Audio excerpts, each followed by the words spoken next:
चलें कंटिन्यू करते हैं। बीच में दोबारा से इंटरनेट का इशू हुआ था जिस वजह से डिस्कनेक्ट हुआ। जो पॉइंट मैंने लास्ट बताया था, एक बच्चे ने कहा इसको रिपीट कर दें, -40 वाला। तो याद रखिएगा कि 40 डिग्री सेल्सियस 40 डिग्री फ़ारेनहाइट के इक्वल नहीं होता। ये चीज़ आपने प्रूव भी की कि आपने जब 40 डिग्री सेल्सियस को सॉल्व किया तो 40 डिग्री सेल्सियस सॉल्व करने से जो आपका आंसर आया वो 104 डिग्री फ़ारेनहाइट आया। लेकिन अगर आप सेम क्वेश्चन को 40 की जगह -40 के लिए करोगे तो आपका आंसर -40 डिग्री फ़ारेनहाइट आएगा। तो -40 वो टेम्परेचर होता है जहां सेल्सियस और फ़ारेनहाइट इक्वल होते हैं, लेकिन 40 पर आपका सेल्सियस और फ़ारेनहाइट इक्वल नहीं होता है। ये बात याद रखनी है। दूसरी तरफ मैंने आपसे क्वेश्चन जो पूछा था वो टेम्परेचर के चेंज से रिलेटेड पूछा था कि चेंज अगर आपके पास 180 डिग्री फ़ारेनहाइट हो तो सेल्सियस में कितना होगा। तो उसको जब हमने सॉल्व किया तो हमारा आंसर क्या आया, 100 आया। तो चेंज के लिए फार्मूला कुछ और है और टेम्परेचर को कन्वर्ट करने का जो फार्मूला होगा वो कुछ और होगा।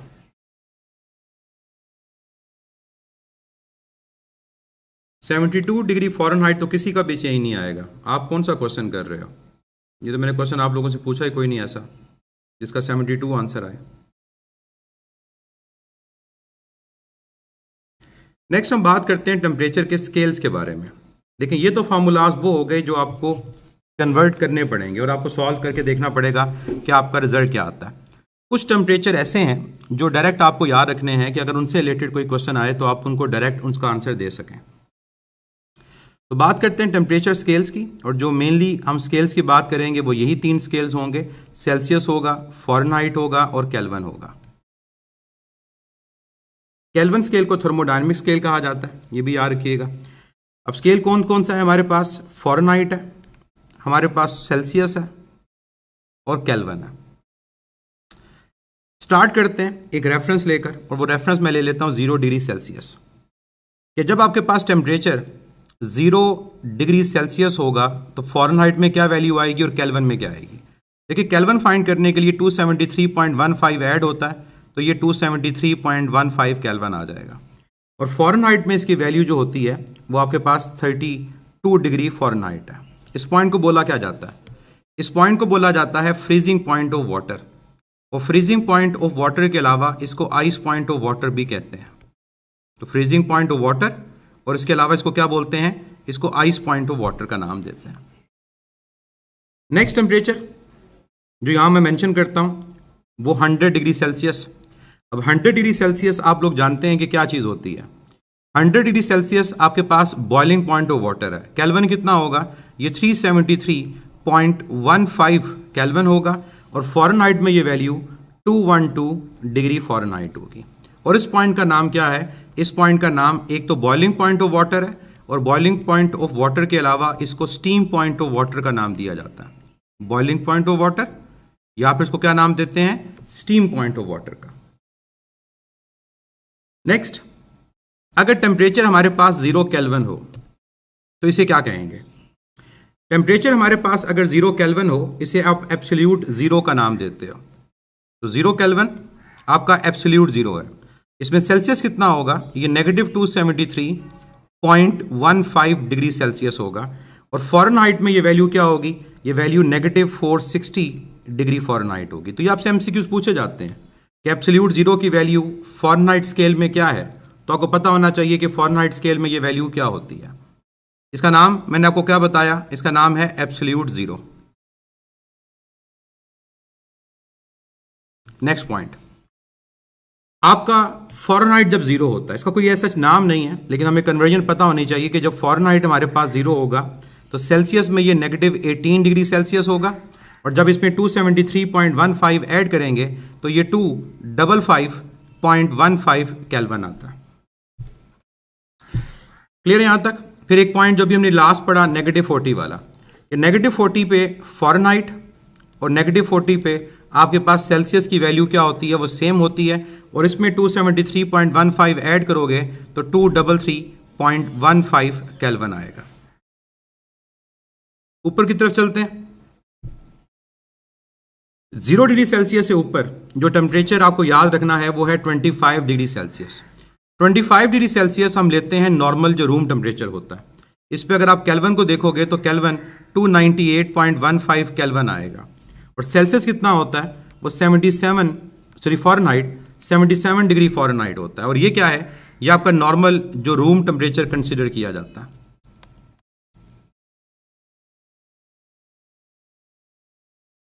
इसके ऊपर वैल्यू जो आपको याद रखनी है, दैट इज जो नॉर्मल ह्यूमन बॉडी टेम्परेचर है, और नॉर्मल जो ह्यूमन बॉडी टेम्परेचर सेल्सियस में दैट इज 37 डिग्री सेल्सियस, और फ़ारेनहाइट में ये कितना होता है, दैट इज 98.6 डिग्री फ़ारेनहाइट। लेकिन ये जो टेम्परेचर है ये लिविंग बॉडी का है, ये हमारे पास क्या है, लिविंग बॉडी का। और आपके पास यहां पर केल्विन में अगर बात करते हैं तो केल्विन में ये कितना आता है, केल्विन में ये 310.15 केल्विन है। तो ये आपका ह्यूमन बॉडी टेम्परेचर है। अब मैंने यहाँ एक वर्ड यूज़ किया था कि ये लिविंग बॉडी का टेम्परेचर है।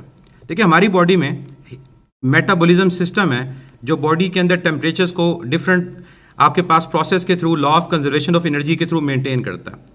ये टेम्परेचर तब तक मेंटेन हमारे पास रहता है, जब टेम्परेचर डिफरेंस तब तक मेंटेन रहता है जब तक हम जिंदा हैं। जब हम मर जाते हैं तो डेड बॉडी का टेम्परेचर जो होता है वो याद रखिएगा वो रूम टेम्परेचर के इक्वल होता है। तो ऐसा एमसीक्यू आप लोगों ने पढ़ा होगा कि जो डेड बॉडी है उसके टेम्परेचर के हवाले से, तो डेड बॉडी का जो टेम्परेचर है वो वही टेम्परेचर होगा जहां पर उसको रखा जाएगा। अगर रूम में रखा गया तो वो रूम टेम्परेचर के इक्वल आ जाएगी।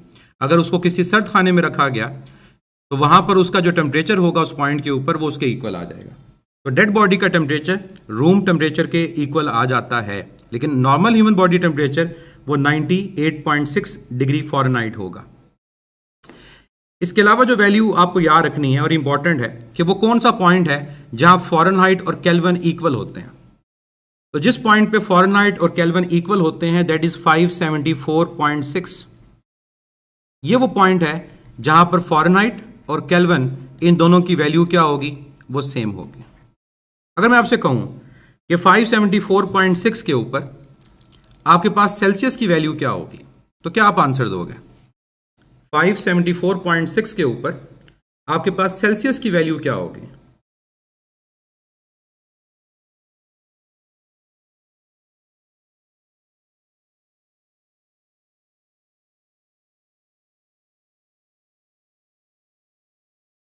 जी माइनस करके बताएं आंसर क्या आएगा। मैंने आपसे क्वेश्चन पूछा है, आपसे ये नहीं पूछा सॉल्व कैसे करना है। इसका मुझे आंसर बताएं, इसका आंसर क्या होगा? 273.15 को सेपरेट करें तो इसका आंसर आएगा 301.45। बिल्कुल 301 भी ठीक है, इतना भी काफ़ी है। 301.45 ये आपके पास वैल्यू है जहां पर फ़ारेनहाइट और केल्विन की जो वैल्यूज़ हैं ये सेम है। एक पॉइंट और यहाँ पर जो आपने याद रखना है जिसमें बच्चे कंफ्यूज होते हैं, देखिए एक है 273.15 और एक है 273.16। एक टेम्परेचर 273.15 केल्विन है और एक टेम्परेचर आपका 273.16 है। इन दोनों में डिफरेंस क्या है? जो 273.16 होता है ये आपके पास कहलाता है ट्रिपल पॉइंट ऑफ वाटर। और ट्रिपल पॉइंट ऑफ वाटर वो पॉइंट है जहां वाटर की तीनों स्टेट एग्जिस्ट करती हैं। वाटर सॉलिड, लिक्विड और गैस तीनों स्टेट में एग्जिस्ट करेगा। तो ट्रिपल पॉइंट ऑफ वाटर और freezing point of water same नहीं हो सकता, इसलिए 273.16 को आपने 273.15 के इक्वल कभी नहीं कहना। इस पॉइंट के ऊपर आपके पास सेल्सियस की वैल्यू क्या आती है, दैट इज 0.01 डिग्री सेल्सियस, और जो आपके पास फ़ारेनहाइट में वैल्यू आती है दैट इज 32.018 डिग्री फ़ारेनहाइट। तो ये आपके पास ओवरऑल वो वैल्यूज़ हैं जिनको मैं हमेशा ये कहता हूं कि इनको डायरेक्ट आपको याद रखना है, ना कि आप इनको कन्वर्ट करें। 2-3 दफ़ा आप इसको ज़ुबानी लिखेंगे तो आपको ये वैल्यूज़ याद हो जाती हैं, ताकि इनसे रिलेटेड अगर कोई क्वेश्चन आए तो आप उनको डायरेक्ट कर सकें। क्लियर?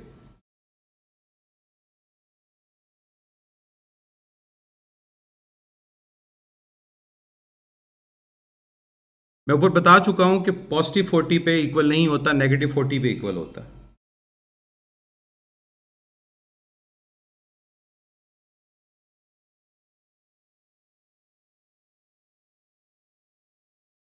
मुबशिर एफएससी पढ़ें प्रॉपरली, फिर आपको पता चलेगा ट्रिपल पॉइंट ऑफ वाटर क्या होता है। फिर आपको आइडिया होगा कि क्यों 0.01 पे तीनों चीज़ें को एग्जिस्ट करती हैं। एक ही टाइम के ऊपर आइस भी होती है, आइस वाटर में कन्वर्ट भी होता है, और उसके ऊपर कंडेंस वेपर्स भी होते हैं। ये उसी तरह से है कि जैसे आप घर में जो फ्रीज़र है वहाँ पर आप वाटर को रखते हो आइस में कन्वर्ट करने के लिए, और पूरी तरह वो वाटर आइस में कन्वर्ट नहीं होता, आप उसको निकाल लेते हो, तो आप देखो कि वहाँ पर आइस भी प्रेजेंट होती है, आउटर लेयर, उसके इनसाइड वाटर भी होता है, और आइस की सरफेस के ऊपर आपको वेपर्स नज़र आते हैं, कंडेंस वेपर्स। तो ये वो पॉइंट होता है जहाँ पर तीनों स्टेट एग्जिस्ट कर रही होती हैं, जहाँ पर आइस पूरी तरह से, वाटर पूरी तरह से आइस में कन्वर्ट नहीं होता। तो ऑल थ्री स्टेट्स को एग्जिस्ट।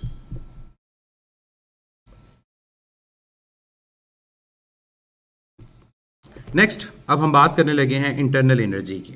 अब हमारा मेन जो टॉपिक है वो स्टार्ट होने लगा, क्योंकि इंटरनल एनर्जी पढ़ेंगे तो तभी हमें फर्स्ट लॉ ऑफ थर्मोडायनेमिक्स समझ आएगा। अगर इंटरनल एनर्जी की बात समझ नहीं आएगी तो हमें फर्स्ट लॉ ऑफ थर्मोडायनेमिक्स में मसला होता है, और बेसिक चीज़ों में हमें काफ़ी इश्यूज आते हैं।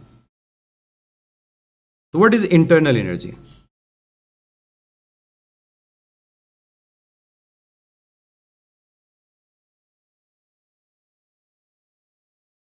टाइम को भी हमने देखना है, 6:29 हुआ है, 6:29, क्योंकि इसके बाद आपकी केमिस्ट्री की क्लास है और ये टॉपिक हमारा कंप्लीट नहीं होगा अगर हमने स्टार्ट किया। फिर इस टॉपिक को बजाय मैं इंटरनल एनर्जी के यहाँ पर बात करने के, मैं इसको यहाँ पर क्लोज करता हूँ, क्योंकि कंप्लीट नहीं होना तो फ़ायदा नहीं है इसको स्टार्ट करने का। कोई चीज़ आपने पूछनी है तो आप पूछें।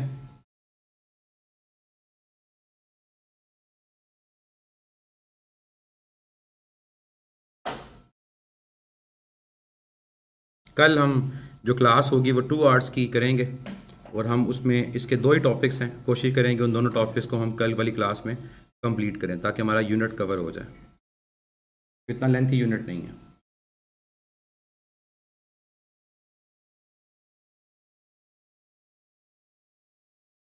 स्पेसिफिक हीट में आप टेम्परेचर के डिफरेंस को लेते हो, तो टेम्परेचर का डिफरेंस केल्विन में हो, सेल्सियस में हो, वो सेम है, तो दोनों में वैल्यू डिफरेंट नहीं करती।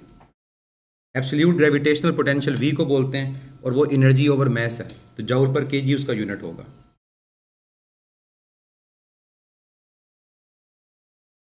फ्रीजिंग पॉइंट से नीचे वाला टेम्परेचर, फ्रीजिंग पॉइंट से नीचे वाला जो टेम्परेचर है वो 0 डिग्री फ़ारेनहाइट है, और 0 डिग्री फ़ारेनहाइट पे सेल्सियस -1 डिग्री सेल्सियस होता है, और केल्विन 255.15 होता है।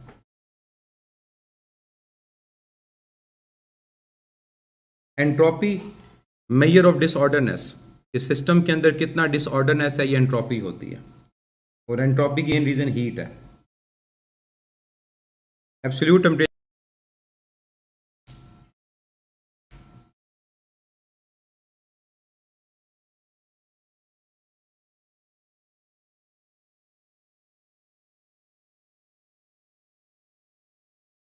If velocity becomes 4 time frequency becomes, question complete क्या है, किस मीडियम में बात कर रहे हो, तब मैं आपको इसका आंसर दूं। जी क्वेश्चन पूछ लें, उसके बाद फिर हम इसको क्लोज करते हैं।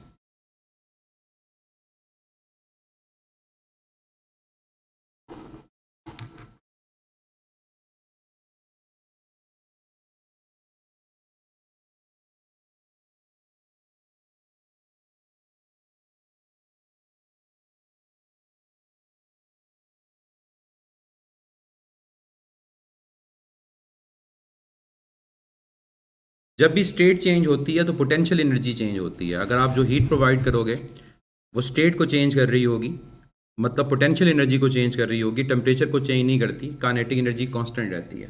ये मेट्री का कॉन्सेप्ट है कि जब लेटेंट हीट इन्वॉल्व होती है तो स्टेट ने चेंज होना है, टेम्परेचर ने चेंज नहीं होना। ना कि कमेंट्स में बोलना शुरू कर दें। सब्र आपको कामयाबी की तरफ लेकर जाता है, और जल्दबाजी जो होती है वो आपको कई दफ़ा बहुत सारे नुकसान देती है।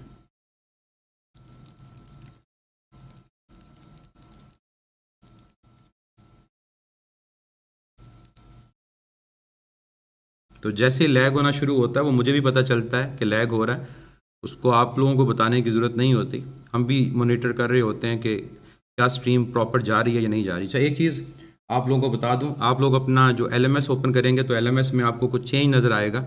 आपका जो ओवरऑल LMS है वो सब्जेक्ट वाइज कन्वर्ट हो चुका है।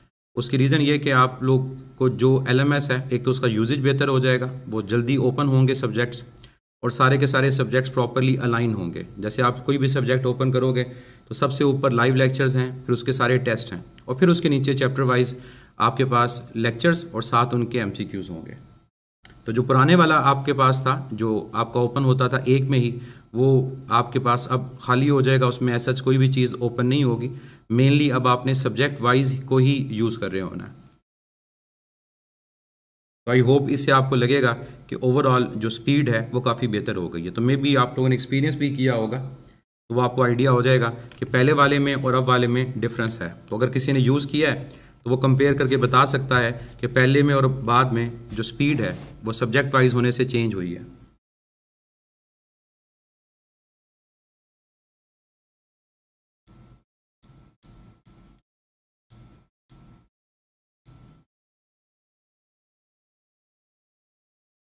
चलिए, अपना ख्याल रखें, खुश रहें। बाकी इंशाल्लाह कोशिश कर रहे हैं कि जो चीज़ें बेहतर हो सकती हैं उसको बेहतर करें। ऑब्वियसली हमारा फर्स्ट एक एक्सपीरियंस है, तो हम काफ़ी चीज़ों को ख़ुद भी सीख रहे हैं, और उस सीखने के प्रोसेस के अंदर आप लोग हमारे साथ हैं, तो आप लोगों को हम साथ साथ गाइड करते रहेंगे। अल्लाह हाफ़िज़।